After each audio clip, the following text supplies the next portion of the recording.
Thank you everyone for tuning in. Here today we have author Jesse Skiles with his book Rock Hole.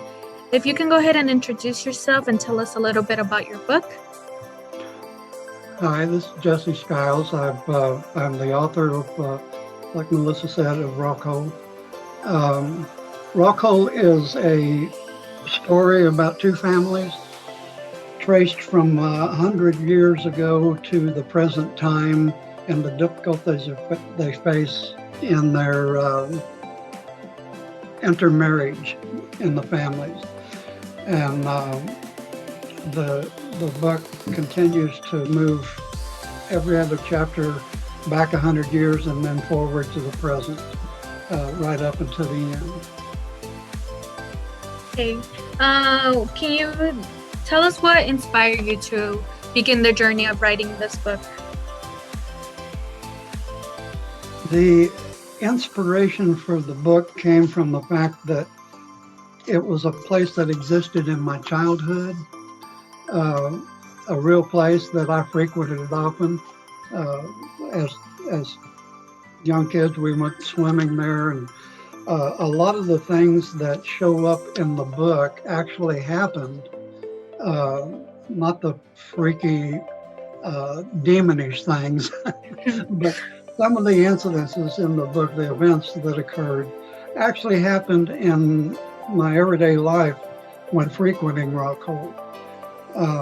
This is a swimming hole formed, a natural formation in a creek in Missouri where I grew up.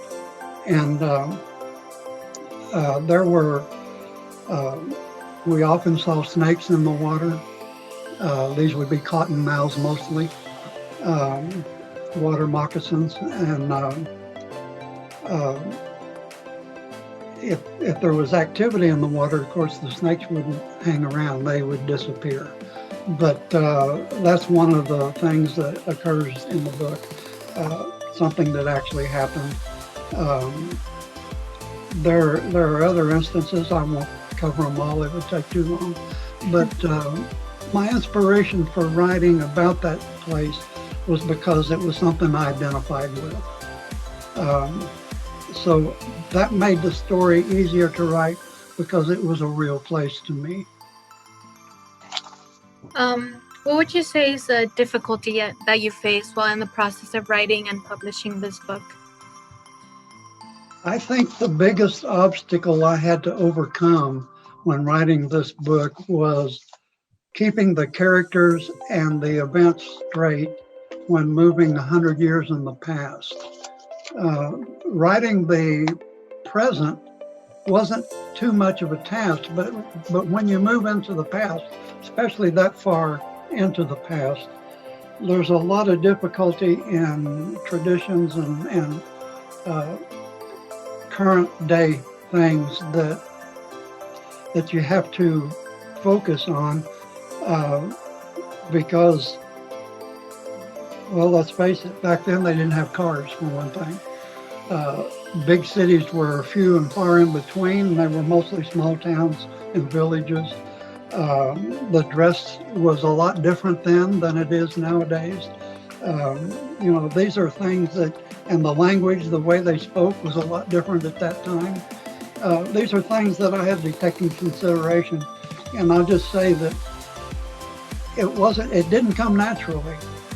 I had to go back over the material several times and clean up some of the modern language that fell into the past, and keeping the characters straight, and that's why I included the family trees in the book, to make it easier for the reader to follow the past to the present. But that was my difficulty, was keeping all that straight.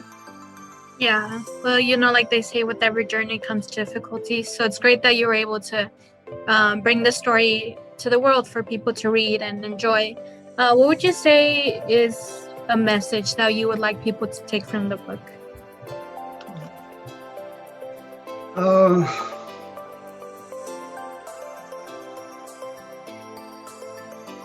I can't think of a particular message other than to keep in mind that the place is real, still exists to this day as far as I know. I haven't been back in many years. But the place is real, so the events were not completely fictitious. There is some credibility to the background. And also keep in mind that when you come to the end of this book and you wonder what's going to happen next, there is a sequel in the works. It's written, but not published yet.